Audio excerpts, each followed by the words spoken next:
Hi guys, it's Amanda. Welcome back to my YouTube channel. So this week we're going to be talking about investing in friendships. So I have 3 points here that do not matter in regards to investing in friendships. So let's start off with number one. So number one is how important someone is to you. It doesn't matter how important someone is to you when investing into a friendship. It doesn't matter if they're close to you or if they're not close to you. Mark 12:31 says, love your neighbor as yourself, and that means everybody. It does not matter if they're close to you. It does not matter if they're not close to you or if they're just not important or or important. It doesn't matter. We are called to love them and to not put people on different pedestals and etc. Even though they might be closer to us, and we might pray more for those people, we are still called to love everybody equally. Number two, whether they are a believer or not. So it doesn't really matter if they're a believer or not either, because we're still called to love our neighbors. And I've got another verse here for that, and it's John 17:16. And it's talking about believers. They are not of the world, even as I am not of it. So just like Jesus, we're not of the world. We're not called to be of the world. We're called to be in the world, but not of it. And so when we have friends who are non-believers, we're not supposed to be changed by them. We're supposed to be the ones speaking life and speaking truth into their life. So the third point that I want to make is age. So it doesn't matter how old someone is or how young someone is when in regards to friendships and investing in friendships. I'm going to bring up these two verses. Titus 2:15, speak these things as you encourage and rebuke with all authority. Let no one despise you. So that means speak the things of God and use them to encourage and rebuke all with authority, and that authority comes from God and God alone. And let no one despise you. So again, let no one despise you. Doesn't matter how old you are, how young you are. And then I'm going to bring up 1 Timothy 4:12. Let no one despise your youth, but set an example for the believers in speech, conduct, love, faith, and purity. So yeah, those are some 3 things that do not matter in regards to investing in friendships.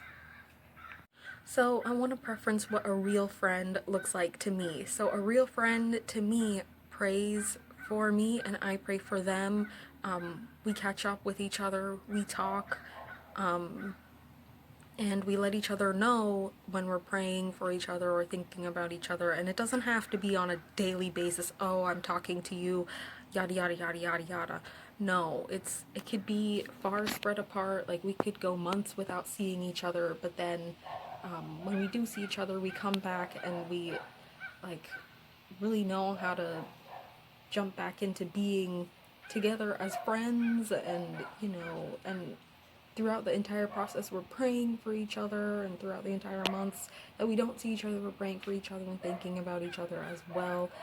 And yeah, a real friend is not somebody who is too busy to even interact or have us pray for each other. A real friend is not somebody who just wants information, or somebody who comes around during the happy times, but then during the trials and the struggles, they're nowhere to be found.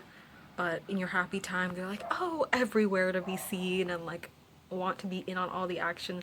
That's not a real friend to me. That is more along the lines of an acquaintance, in all honesty, because a real friend will stick with you throughout the trials. They'll be genuine with you and they'll be honest with you, and that's just how I see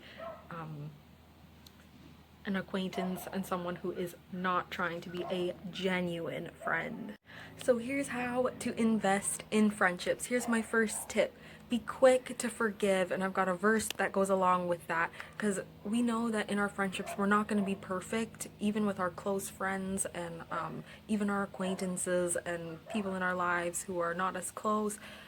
We need to be quick to forgive, because no one is perfect. I'm not perfect, you're not perfect, so we need to keep that in mind and be quick to forgive.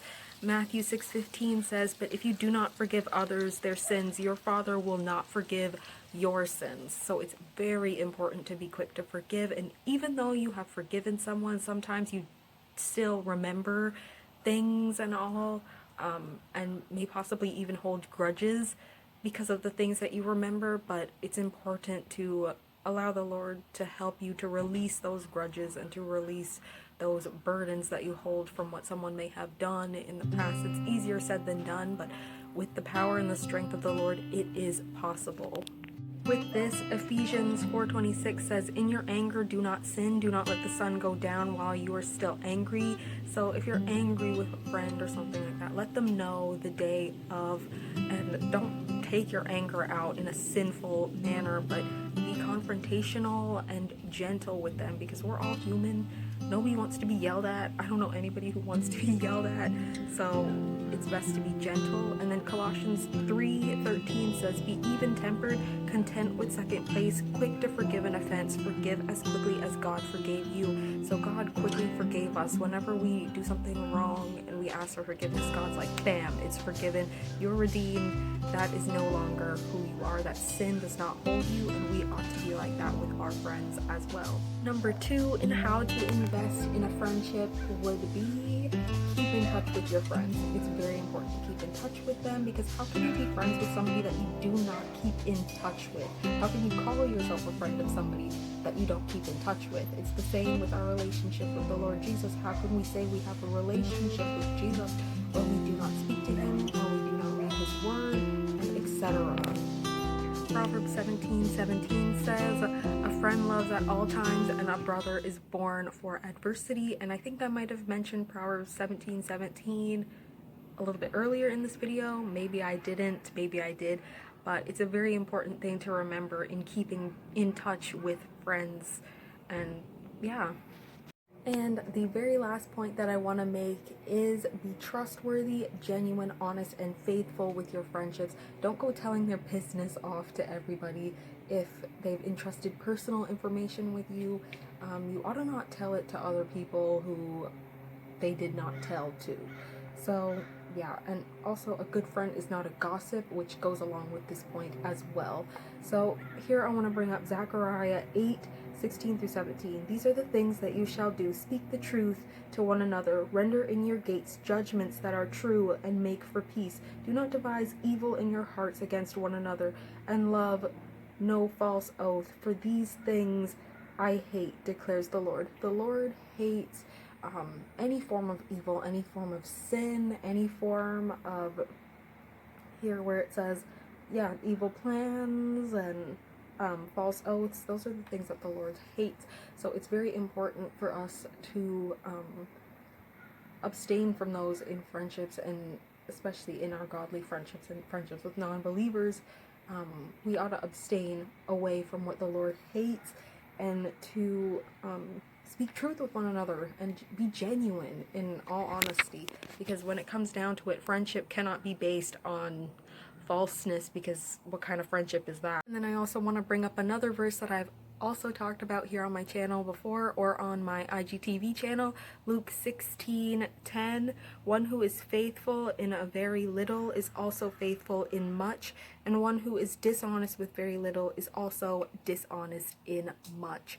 So if you tell somebody something little and they're your friend, you call them your friend, but then they go off and tell it to somebody else, and they've done this multiple times, or you know, it's not really that big. If they're dishonest with a little thing, they're going to be dishonest with the bigger things. Or if you lend them a little amount of money and they're dishonest with it, and they go and buy something awful or drugs or something like that, then they come back and they want a larger sum of money, they're going to be dishonest with that as well. So it's very important to be honest with our friends and genuine with them as well.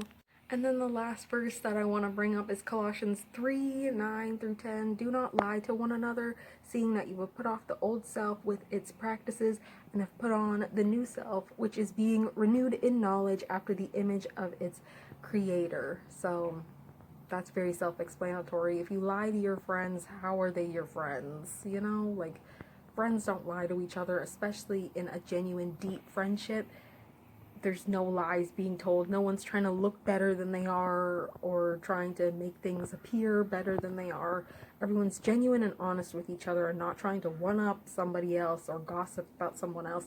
That's just not how it works in genuine, deep friendships. And then the very last point that I want to make before I end this video is, in order to have deep friendships, deep, close friendships, you cannot be jealous and fake with your friends, or too busy to even send a message or just maybe a call. Like, it doesn't really take that long, and especially today, like, communication's pretty fast, so it doesn't take that long to do any of that. But you just can't be someone fake that just tries to come out, oh hi, I'm your friend, remember me, but then throughout all the processes of life you are nowhere to be seen. Do you see what I mean? That's a little bit fake. And I know in my life with my friends, I don't want to be that way, and I make it a point in my life to check in on my friends, to send a message, just one message. It doesn't even have to be a long conversation. Even just an emoji would be fine, like a heart or something like that, like, oh, I'm thinking of you, or something. It doesn't have to be a lot. And those who you care about, you will make the priority to send something, or to just even call, or, you know, set up a date or something like that. So it's very important with that, because friendship is something that a lot of us crave but don't want to put in the effort for. So yeah, that's something to keep in mind.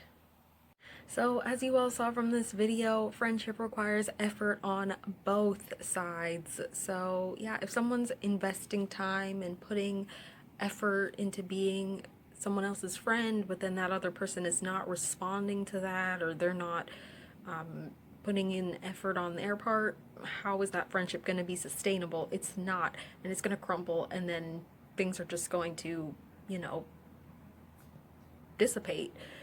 So yeah, it's very important. So hope you guys enjoyed this video and gained some wisdom and knowledge from it. Maybe you learned a new scripture or something along those lines. But I'd love for you guys to leave me a comment in the comments down below, or to send me a DM over on Instagram. Yeah, or to like my posts, or maybe if you want to catch up on some of my old IGTV videos. Yeah, I'd love to see you guys over on Instagram as well as over on here. We reached 20 subscribers. I'm so happy about that. That was my goal for 2019, and I'm so thankful. Thank you guys for following and for watching my videos. So yeah, I'll see you guys in my next video. Bye!